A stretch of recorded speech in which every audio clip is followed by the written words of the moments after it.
culture appropriation, the Korean hanboks. Definition and history.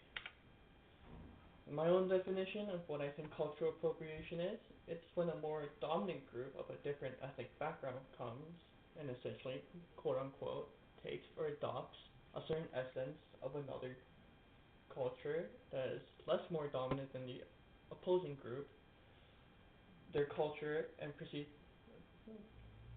take it and proceeds to be disrespectful or use it in a way without understanding, like, the meaning or the history it's been through.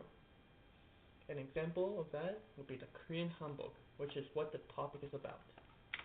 Before we proceed further, let's talk about the history.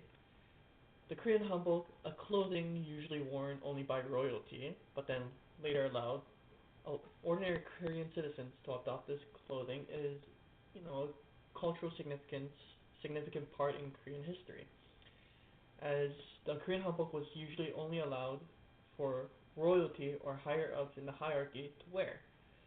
And to distinguish between Korean citizens and royalty, Korean royalty would wear bright colors, have many designs representing Korean history on it as well. Meanwhile, when Korean citizens were allowed to wear hanboks, they were only allowed to wear plain colors that didn't stand out, no designs, and it was a way to distinguish social status between all the other Koreans in the country, essentially. Appropriation. So, the whole entire appropriation started during the Beijing Winter Olympics in 2022, when Korean people witnessed a Chinese lady wearing the Korean hanbok representing Korea during the opening ceremony. And during the opening ceremony, they witnessed that same lady wearing the hanbok waving the Chinese flag.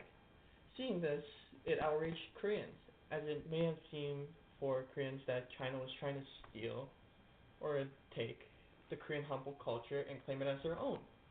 As Korea and China have had a very long dispute over culture with each other throughout the many years. The offense.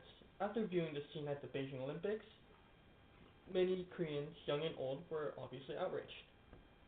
When the news article was posted about what had happened, many Chinese people went to the internet claiming that the hanbok was part of China, as during a certain part of history during Korea, small groups of Korean people moved to China and lived in small parts in China.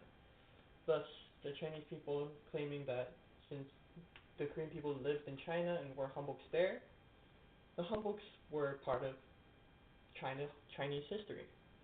And a Korean professor at a prestigious university asked their students what they thought, and they say they see this as an act of a threat, and who they are as Koreans when the Chinese people were wearing the hanboks and trying to claim it as their own.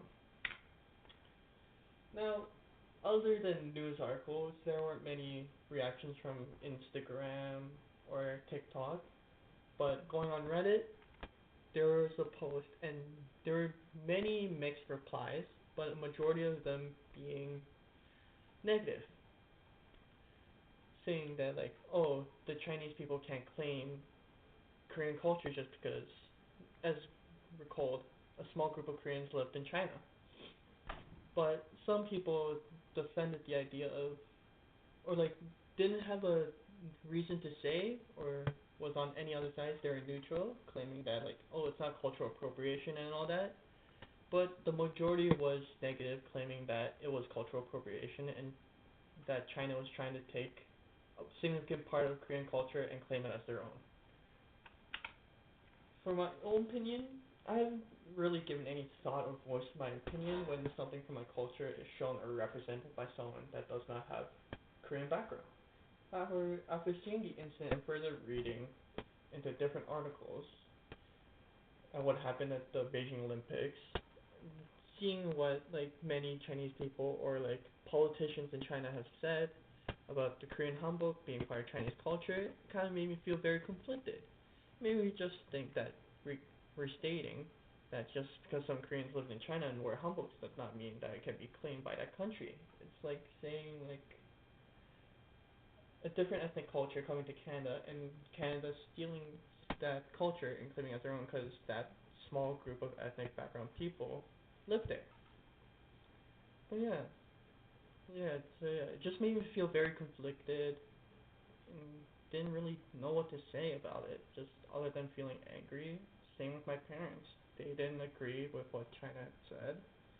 And yeah, and that is the end of the presentation, and here is the work